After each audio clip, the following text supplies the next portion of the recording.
আসসালামু আলাইকুম দর্শক, আজকে আলোচনা করব মূলত বর্তমানে যুবকদের এবং কি মধ্যবয়সীদেরও একটি কমন একটি রোগ হস্তমৈথুন নিয়ে। হস্তমৈথুন, যার ইংরেজি শব্দ হলো মাস্টারবেশন। হস্তমৈথুনের রোগী আজকাল বহু পাওয়া যায়। এটার কারণ ইদানিং বেশি হওয়ার কারণ আধুনিকতার ছোঁয়া লাগার কারণে অনেকে মোবাইলে পর্নোগ্রাফি আকৃষ্ট হয়। অনেকে যে সমস্ত যুবকরা কুচিন্তা বা দুশ্চিন্তা বিভিন্ন রকম বাজে চিন্তার কারণে এই ধরনের কাজে অভ্যস্ত হয়। এই বড় ধরনের সমস্যা থেকে উঠে আসার জন্য আসলে মন মানসিকতা পরিবর্তন করা জরুরি। তার পাশাপাশি কিছু চিকিৎসা রয়েছে যা খুবই ভালো কার্যকর। অর্থাৎ ৪৫ দিনের চিকিৎসায় একটি রোগী হস্তমৈথুন থেকে সম্পূর্ণরূপে বের হয়ে আসতে পারে।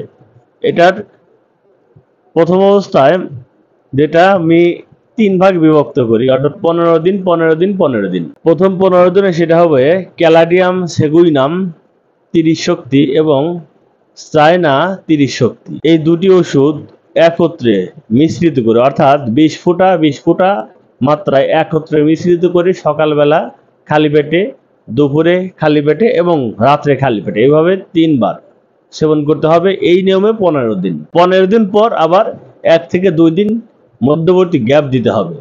এই মধ্যবর্তী গ্যাপ দিয়ে পরবর্তী ১৫ দিনের চিকিৎসা শুরু হবে। এই পরবর্তী ১৫ দিনের চিকিৎসা, সেটায় আমরা আবার দুটি ওষুধকে স্মরণ করব। দুটি ওষুধ হলো ক্যান্থারিস এবং অ্যাসিডফস। এই ওষুধ দুটি শক্তি হবে ২০০ শক্তিতে। এই ২০০ শক্তিতে এটারও ২০ ফোঁটা মাত্রায় সকালবেলা খালি পেটে একবার, ২০ ফোঁটা একসাথে মিশ্রিত করে সামান্য পানি সহ সকালবেলা খালি পেটে একবার। অনুরূপভাবে দুপুরবেলাও একই নিয়মে আবার রাত্রের বেলাও। এভাবে চলবে ১৫ দিন। ১৫ দিন চিকিৎসার পর আবার মধ্যবর্তী ২ থেকে ৩ দিন গ্যাপ বা বিরতি দিতে হবে। অতঃপর ওষুধ শুরু করতে হবে হলো ফুজা অনেম এবং ক্যান্থারিস অনেম। এই দুটি ওষুধ যদি আবার একসাথে সেবন করানো যায়, এটা নিয়ম হবে ওই একই নিয়ম। ২০ ফোঁটা মাত্রায় ২০ ফোঁটা একত্রে মিশ্রিত করে সকালবেলা খালি পেটে বা বাসি পেটে একবার, দুপুরে খালি পেটে একবার, রাত্রে খালি পেটে একবার, এভাবে ৩ বার চলবে। এই নিয়মে চলবে ১৫ দিন। অর্থাৎ এই টোটাল ৪৫ দিনের চিকিৎসায় রোগী সম্পূর্ণরূপে আরোগ্য পেতে পারে। তবে এই ওষুধের সাথে আনুষঙ্গিক ওষুধ হিসেবে যদি অবিবাহিত হয় সেক্ষেত্রে স্যালিক্স নাইগ্রা ওষুধটা প্রয়োগ করা যেতে পারে। বিবাহিত হলে নোভালুটিয়া প্রয়োগ করা যেতে পারে।